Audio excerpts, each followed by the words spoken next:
1 sur 5, temps X ou encore plus récemment Masked Singer. Quel que soit leur projet, les frères Bogdanov étaient inséparables. Pourtant, le duo de scientifiques emblématiques s'en est allé. À 72 ans et seulement 6 jours d'intervalle, Grishka puis Igor Bogdanov nous ont quittés. D'après des informations, ils seraient décédés des suites du Covid-19, alors qu'ils avaient fait tous les deux le choix de ne pas se faire vacciner. À travers les médias, de nombreuses personnalités ont tenu à leur rendre hommage. Après avoir passé leur vie à étudier le ciel et les étoiles, Grishka et Igor les ont finalement rejoints. Un jour, l'un de vous mourra avant l'autre. C'est une perspective. Ça, c'est pas sûr. Peut-être que vous, non. Ce soir, ses proches Cédric André et Pierre-Jean Chalençon sont avec nous pour leur faire un dernier au revoir. Merci Cédric André, attaché de presse des frères Bogdanov. Merci Cédric, merci. D'être là, Cédric, et merci Pierre-Jean d'être avec nous. C'est vrai que on se demande tout ce qui s'est passé parce que on a appris la mort de Grishka. C'est vrai qu'on ne s'y attendait pas du tout. Moi, j'ai encore vu il y a 3 semaines, Grishka, il était en pleine forme. Qu'est-ce qui s'est passé en fait, Cédric ? Il y a 3 semaines, il allait effectivement très bien. On a même eu une très longue conversation parce qu'il souhaitait même vous faire une surprise, Cyril, enfin te faire une surprise. On peut se tutoyer, bien sûr. D'accord. Et il allait très bien. Contrairement à tout ce qui est dit jusqu'à présent, ils n'étaient pas contre le vaccin. Il faut bien préciser les choses. Alors, il paraît est-ce que c'est vrai que ils prenaient jamais de médicaments, Igor et Grishka? Exactement. Jamais, ils n'en ont jamais pris de leur vie, c'est ça? Ils étaient complètement anti-médicaments. Ils se soignaient quasiment que par les plantes. Ils avaient un régime alimentaire qui était aussi particulier, délirant. Ils mangent des graines. C'était quoi? Ils mangeaient des graines? Ils mangeaient des graines de courge. Ils mangent des graines, ils boivent pas d'alcool. Exactement. Enfin, ils boivent que de l'eau? De l'eau, ils buvaient jamais d'alcool, même dans les soirées mondaines dans lesquelles ils allaient, ils prenaient ou un jus de fruits ou de l'eau. Manger des graines, voilà. Et voire même ils s'abstenaient de manger ou de boire dans les soirées dans lesquelles ils allaient. Ces dernières semaines, on devait dîner plusieurs fois ensemble chez des copains et chaque fois ils arrivaient, enfin ils disaient on arrive mais ils venaient jamais pour dîner quoi. Ah c'est ça. Exactement. Mais ils n'ont jamais eu de... Moi j'ai eu la chance de leur faire une fois à manger à la maison. Ouais.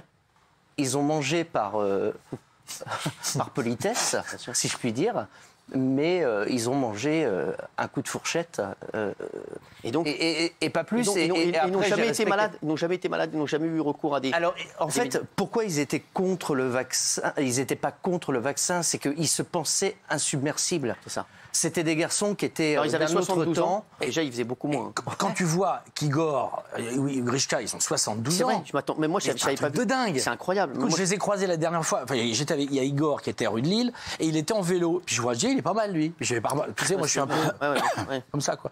Et j'avais pas reconnu. Et puis il s'arrête, il me dit alors tu me dis pas bonjour.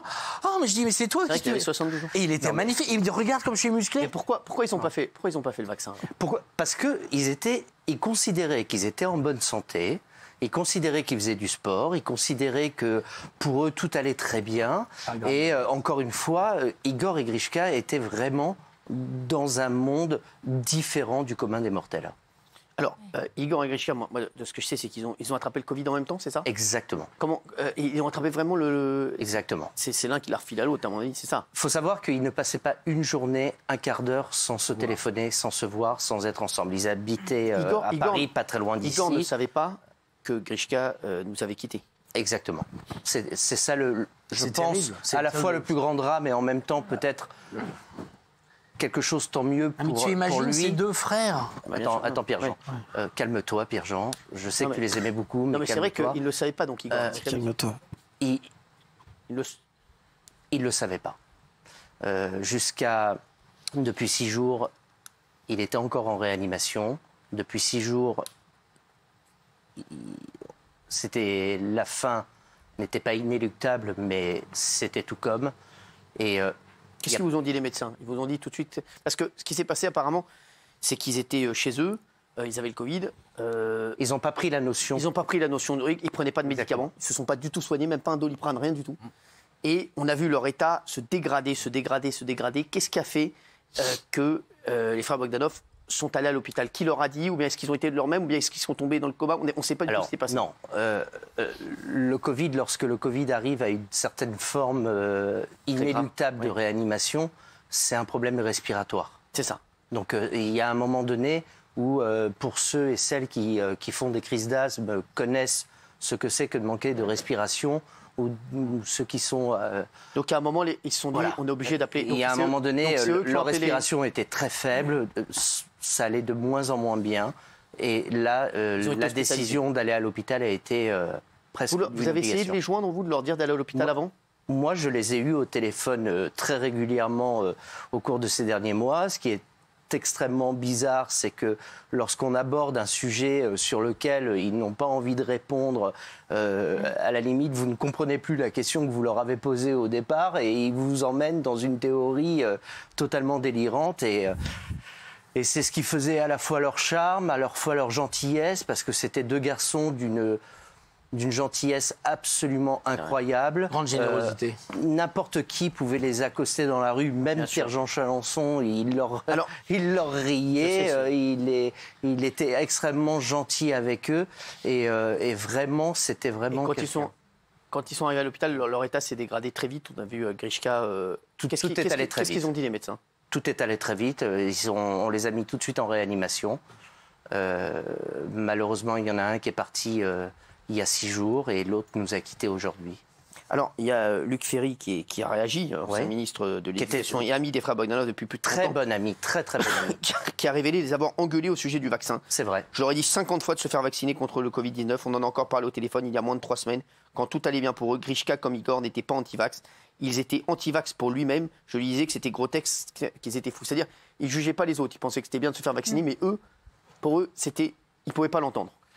Le souci, encore une fois, c'est qu'ils étaient dans un monde qui est totalement parallèle à nous tous.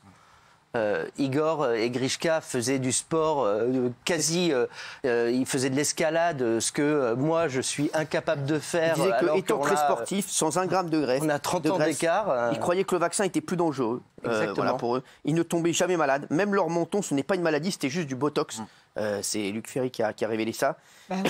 Ils me l'ont dit, sauf qu'à 72 ans, le système immunitaire n'est plus aussi performant qu'avant. Quelle bêtise, mais quelle bêtise.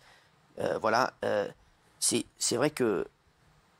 Moi, il y a quand même quelque chose que je voulais te dire, Cyril, parce que à mon avis, c'est très important que tu le saches.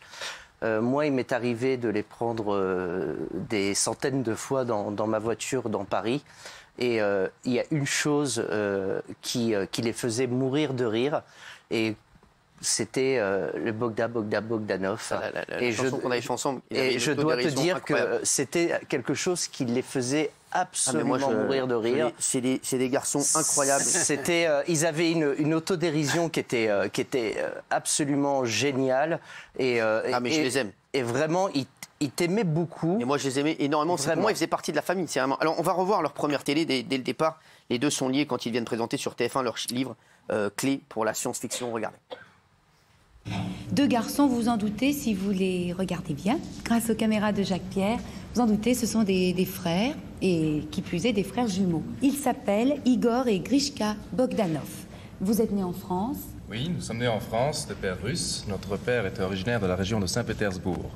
Et il est arrivé au lendemain de la Seconde Guerre mondiale en France, et par ce concours heureux de circonstances, nous sommes nés dans le sud-ouest de la France.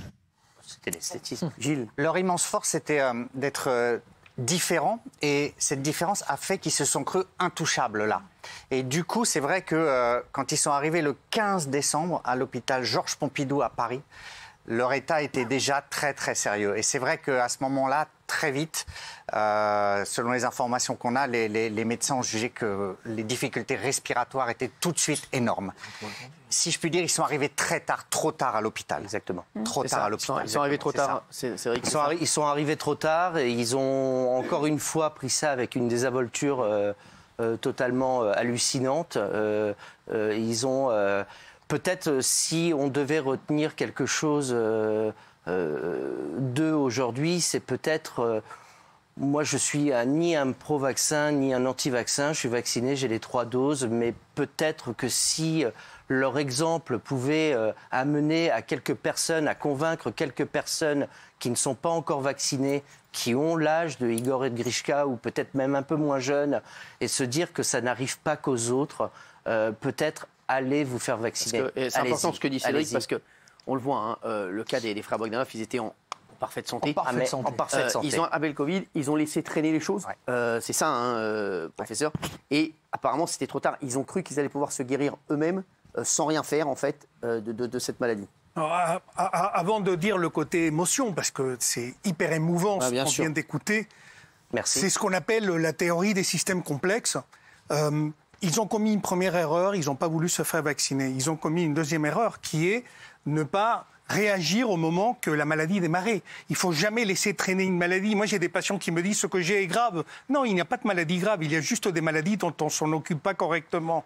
Et donc, quand on s'en occupe correctement, il a toujours plus de chances de s'en sortir. Donc, c'est vraiment ça le message. Mais moi, j'ai trouvé ça hyper émouvant parce que moi, je ne les connaissais pas, mais j'ai lu leurs bouquins, je n'ai pas vu les émissions, j'ai lu leurs bouquins, c'est génial, c'est des gens qui avaient une étincelle de génie.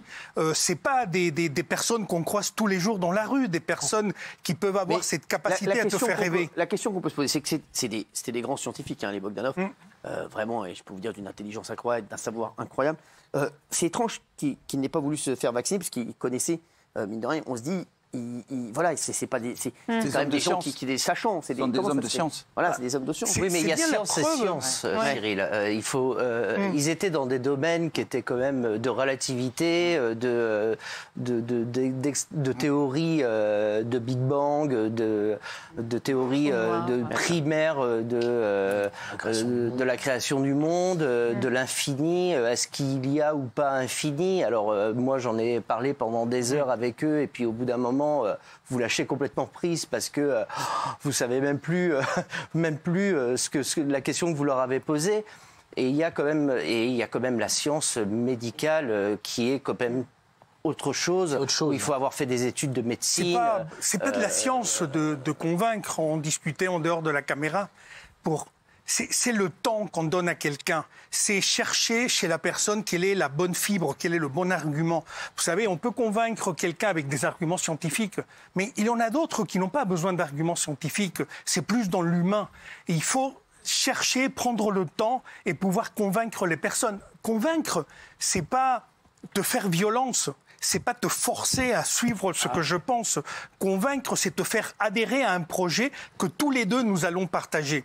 Le problème, c'est qu'en général, on arrive avec des gros sabots, j'ai l'aiguille, tourne-toi, je vais te piquer. Et ça marche pas avec des gens qui sont effectivement à un niveau au-dessus de la mêlée, quoi. Ils sont quand même largement au-dessus de la mêlée. Il faut quand même avoir une autre approche. C'est dramatique.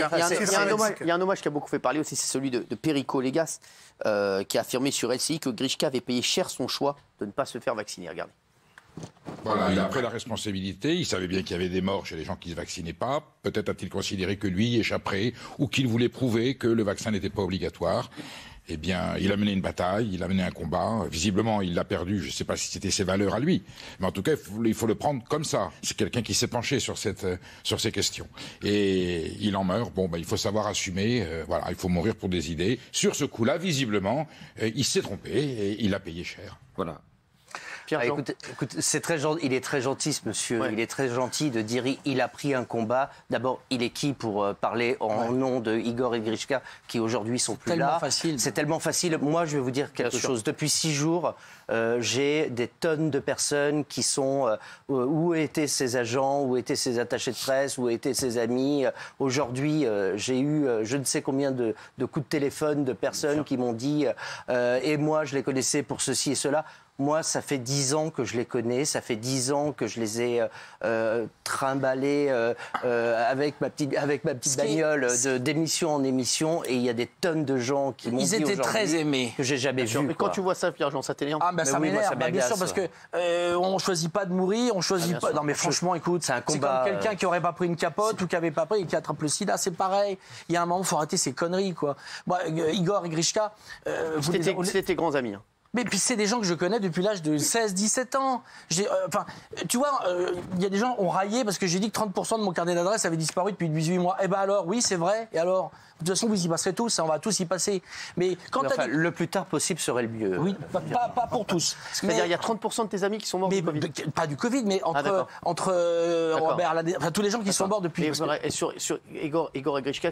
Mais Igor et Grishka, je les connais depuis que je suis gamin. On les a tous connus avec Gonzague Saint-Brie, avec tous les copains, quoi. C'est des gens qui ont fait le mais toi qui es leur ami, tu leur as dit de te faire vacciner, tu les as pas appelés, tu leur as pas dit d'aller à l'hôpital à un moment. Moi, je leur ai pas parlé de ça parce qu'à chaque fois, on délirait sur Napoléon, sur le palais, etc. La dernière fois que je devais les voir, parce que je voulais les inviter, ils devaient faire le clip de je sais plus quoi, d'Ancel Chalençon, et ils pouvaient pas venir. Bon, après, je dis on va se revoir. On devait dîner ensemble chez une copine italienne, chez Christophe Kulikowski, que tu connais. Et à chaque fois, ils sont pas venus. Voilà. La dernière fois, j'ai une copine qui les a vus, c'était à Gaveau, à la salle Gaveau.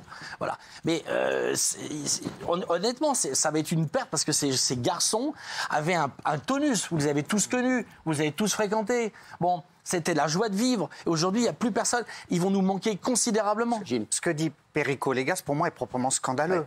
C'est scandaleux. C'est-à-dire, c'est tout juste s'il ne dit pas... ils ont cherché... bien fait pour eux. C'est honteux. Il faut savoir que les Bogdanov, qui étaient certes singuliers, étaient de grands scientifiques. Et pour eux, la rationalité, c'était la base de leur recherche. Ils cherchaient des choses. Et là, ils ont estimé que le vaccin ne leur offrait pas, sans doute à tort, toutes les garanties de sécurité, qu'ils n'avaient pas toutes les connaissances. Ils n'ont pas mené un combat anti-vaccin. Ils ont jugé pour eux-mêmes ne pas vouloir se vacciner. Tout à fait. Mais cette déclaration, moi, elle m'a abasourdi. C'est dégueulasse de dire ça. C'est honteux. Et je vais même vous aller plus loin. La plupart de leurs proches étaient vaccinés. Et voire même, c'est eux qui les incitaient à aller se faire vacciner. C'est juste pour eux, ils ne voulaient pas... Pour eux, en fait, considéraient vraiment, encore une fois... Qu'ils n'étaient pas dans la cible. Qu'ils étaient en pleine forme, qu'ils avaient une alimentation qui leur permettait de vaincre toutes les maladies du monde entier. Malheureusement, ils se sont trompés. Le résultat est là aujourd'hui. Mais ça n'est, encore une fois, pas un combat anti-vaccin. Alors, c'est en avril de 79 qu'ils vont faire leur chronique, leur concept, une grande émission Temps X. C'est le premier grand rendez-vous de science-fiction en France jusqu'en 87. Ça a cartonné. Ça deviendra vite une émission culte. Regardez. Février 1828. Dans une petite île battue par les vents, naît un écrivain dont l'œuvre extraordinaire, traduite en plus de 116 langues, reste encore aujourd'hui celle qui est le plus lue dans le monde entier. Il s'appelait Jules Verne. Avril 1926. Un écrivain américain décide de créer une revue dans laquelle il publiera des textes de prophéties scientifiques, dit-il. Et comme il n'est guère satisfait de ce terme, il va en créer un autre qui fera littéralement fortune, science-fiction. Avril 1979, pour la première fois en Europe, est créé un magazine de télévision entièrement consacré à la science-fiction, Temps X. En fait, c'est vrai qu'on savait pas. Moi, je savais pas quel âge ils avaient les Bogdanov. On les croyait immortels. On se disait, c'est vrai que les Bogdanov, ils ne voulaient pas le dire d'ailleurs. Ils étaient au-delà de ça. Ils ne le disaient jamais. Voilà, il y avait une sorte de pudeur. Voilà. Et je crois que ce qui les a toujours maintenus dans l'espoir, c'est un jour de refaire Temps X. C'est ça. Alors, et moi, je sais qu'en 10 ans. Je ne peux pas citer le nombre de fois où ils m'ont dit ça y est, Temps X va revenir, ça y est, on fait un pilote. À chaque fois, on a fait un pilote d'ailleurs, je vais vous montrer les images dans un instant. On a fait un pilote d'ailleurs, Canal Plus avec eux. Est-ce que vous avez pu aller les voir, aller leur rendre visite à l'hôpital, ou c'est quand la dernière fois que vous les avez vus? Cyril, quand vous êtes en réanimation, s'il y a une personne en France qui vous dit aujourd'hui qu'ils ont été voir Igor et Grishka à l'hôpital, aujourd'hui, lorsque vous accompagnez direct en réanimation, même pour un scanner ou pour un IRM, aujourd'hui vous restez à la porte de l'hôpital, la personne va faire son scanner ou son IRM, personne vous dira, personne, je vous le dis, personne ne les a vus, personne, à part les médecins qui se sont occupés formidablement bien d'eux, avec lesquels j'ai pu avoir la chance de communiquer parcimonie, vraiment, parce qu'ils ont autre chose à foutre que de donner des nouvelles de Pierre, Paul et Jacques et Igor et Grishka. La dernière fois que vous les avez eu au téléphone, ils étaient quand? Il y a 3 semaines. Il y a 3 semaines, juste avant le voilà. Il y a 3 semaines, pour être très honnête, il y a 3 semaines, on devait te faire une surprise. Vraiment, il y a un restaurant qui est pas très loin d'ici, à Carrières-sur-Seine, qui fait des raclettes et des fondus savoyardes dans des télécabines. Ils sont venus manger ça et ils ont dit je veux à tout prix prendre une télécabine, la mettre sur un camion comme une soucoupe volante et l'emmener sur le plateau de TPNP pour faire bouffer une fondue savoyarde. Ça aurait été avec plaisir. Cyril. C'est la dernière fois que vous... C'est vrai. Exactement. Alors, temps X, je vous dis, on a des images d'un pilote qu'on a tourné, voilà, d'une nouvelle émission avec Igor et Grishka. C'est une exclusivité, hein, voilà, qui devait peut-être arriver à l'antenne. Alors, bien sûr, c'est avec tristesse. Hein, on se dit que ça ne va pas arriver à l'antenne et que Igor et Grishka nous ont quittés. Regardez, c'est des images exclusives. Souvenez-vous, jusqu'au début du XXe siècle, on était convaincu que l'univers existait depuis toujours, qu'il était éternel. Mais oui, seulement voilà. En 1922, le génial mathématicien russe Alexander Friedman, puis en 1927, l'abbé Lemaître, ont tous les deux découvert par le calcul, sans jamais avoir communiqué entre eux, que l'univers n'est pas fixe. Et oui, selon la théorie, le cosmos s'étire. Il grandit à chaque instant. Mais comment en être certain? Oui, eh bien, c'est là que celui qui est considéré comme l'un des plus grands astronomes de tous les temps entre en scène. Voilà, donc c'était pas mal. Hein. Ça devait arriver à l'antenne. Voilà, on avait fait plusieurs pilotes. Et c'est vrai que c'est dramatique pour nous parce qu'on était fans absolus de Igor et Grishka qui étaient vraiment des amis. Alors on a vu, hein, c'est vrai qu'il y a plein de gens, je vous dis, qui ont réagi au décès de Igor et Grishka. Il y a leur avocat notamment, Maître Édouard Delamaze, l'avocat de Grishka Bogdanov, qui a réagi à tous les commentaires autour de son décès. Et qui était un petit peu énervé de tous les gens qui disaient c'est parce qu'il s'est pas fait vacciner, c'est parce que c'est vrai que c'est compliqué d'entendre ça, hein, Gilles. Franchement, ces commentaires, moi, m'ont bouleversé, m'ont éminemment choqué. J'en ai discuté avec Valérie parce que, encore une fois, ils n'étaient pas dans un combat, ils n'étaient pas des prosélytes des antivax, c'était pour eux-mêmes, c'était un choix pour eux-mêmes. Et jusqu'au bout, c'est une immense dignité pour moi. Voilà, je suis ému, mais ils ont été parfaitement dignes tout le temps. Donc, qu'on n'insulte pas, que personne ne se permette d'insulter leur mémoire. Alors, ils sont venus très souvent sur notre plateau. J'avais fait une nouvelle émission qui s'appelait L'œuf ou la poule. D'ailleurs, ils m'avaient porté énormément de chance. C'était une émission qui avait fait un énorme carton. Je les invitais toujours sur mes premières émissions. J'étais avec eux. Les Bogdanov, parce qu'à chaque fois, ils me portaient chance. C'est vrai que je les adorais. Et c'est vrai que j'ai tellement ri que j'en ai vomi. Regardez. Mais non. Pas des plats, genre qu'on connaît pas. C'est des plats de tradition. Parce qu'on est du sud-ouest, nous. Pas mal. Et oui, et alors si tu veux, on te prend une poularde.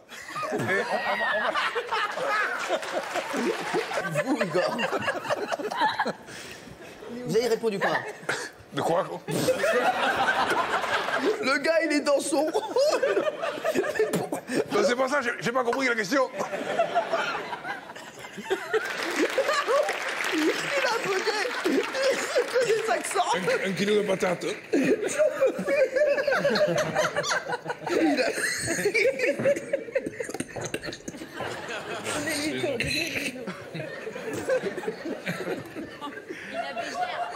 Il m'a tué. J'ai vomi le rire. C'est vrai, voilà, alors, c'est vrai. Il y a eu un autre moment aussi, c'est quand ils ont dansé avec Clara Morgan dans la les Bogdanov. C'était un très très grand moment aussi. Je vous dis, c'était, je pense, mes invités préférés. Voilà, je le dis. C'était des bons clients. Des bons clients. On apprenait toujours des choses. Ils étaient intelligents. Et ils avaient l'intelligence, de rire de tout. Je les aime vraiment très très fort, les Bogdanov. Hein.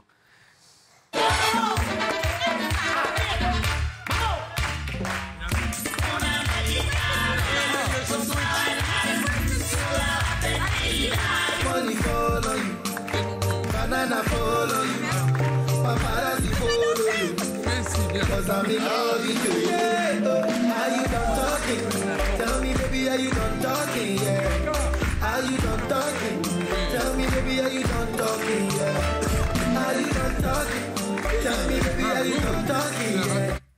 Ah ouais, non mais il jouait complètement le jeu. On avait même un jeu à l'époque, c'était de donner le numéro de Benjamin Castaldi. C'est vrai. Je sais pas si vous vous rappelez. Et les Bogdanov. D'ailleurs, il y a longtemps que vous l'avez pas fait. Ouais, c'est très bien comme ça. Ils avaient réussi à le faire eux aussi. Regardez.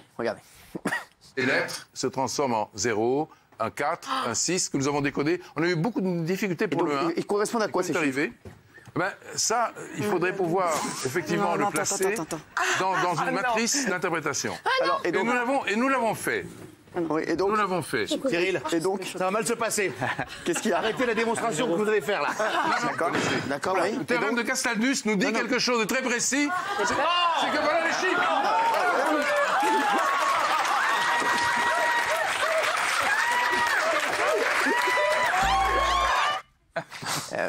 Non mais c'est vrai, ils jouaient avant le jeu et il y avait un autre extrait que je voulais vous montrer.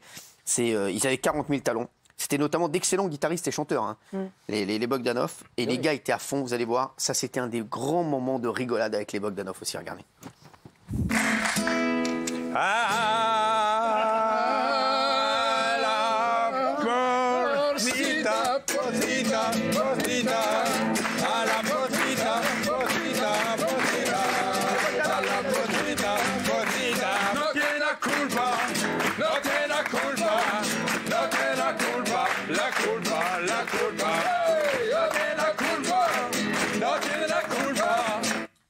Igor et Grishka nous ont quittés. C'est vrai qu'il y a eu même des rumeurs comme quoi ils avaient plus de 72 ans. Mais c'est vrai qu'ils avaient 72 ans. Ils avaient 72 ans. Parce que là, ils 6 mois. font beaucoup moins. C'est incroyable. Hein. Son cancer. La chirurgie esthétique. Ouais. C'est vrai que c'est Luc Ferry qui a dit qu'ils avaient fait du Botox. Eux ne le disaient jamais. Il n'y a pas que le Botox, mais oui. Parce que le Botox... Ouais. C'est pas ça, ouais. Il y en a beaucoup autour de la table qui savent ce que ça fait. Merci Castaldi. En tout cas, on peut dire que c'est qu'ils adoraient rigoler. Ils adoraient. Ils vont beaucoup manquer. Ils vont beaucoup manquer à la télévision. Ils vont énormément manquer. Énormément manquer. Ils vont manquer à la France parce qu'ils étaient adorés. Ah mais vraiment. Mais ils ont aidé beaucoup de jeunes. C'est vrai. Je vais même vous dire quelque chose. Votre assistant de plateau, Théo, que vous connaissez. Non. Qui est devenu la première fois que je vous jure que c'est vrai, la première fois qu'il est monté à Paris, on était à une séance de dédicace chez Gilbert Jeune. Vous pouvez le faire venir en plateau, hein, il vous dirait que c'est vrai. Là, il est rentré Théo. chez lui. Parce que il est rentré chez lui. Et je vous jure que c'est vrai. Igor et Grishka ont pris le temps, j'ai pris le temps de leur présenter et ils lui ont donné plein de conseils et plein... Ils ont été vraiment très bienveillants. Je veux dire, on n'arrivera jamais à parler des Bogdanov au passé parce qu'on les aime. On mettra d'autres extraits demain encore de Igor et Grishka parce que je les aime. Voilà, je vous le dis, je parlerai jamais d'eux au passé parce qu'ils seront toujours avec nous et ils font partie de la famille. On les aime, on les aimera toujours.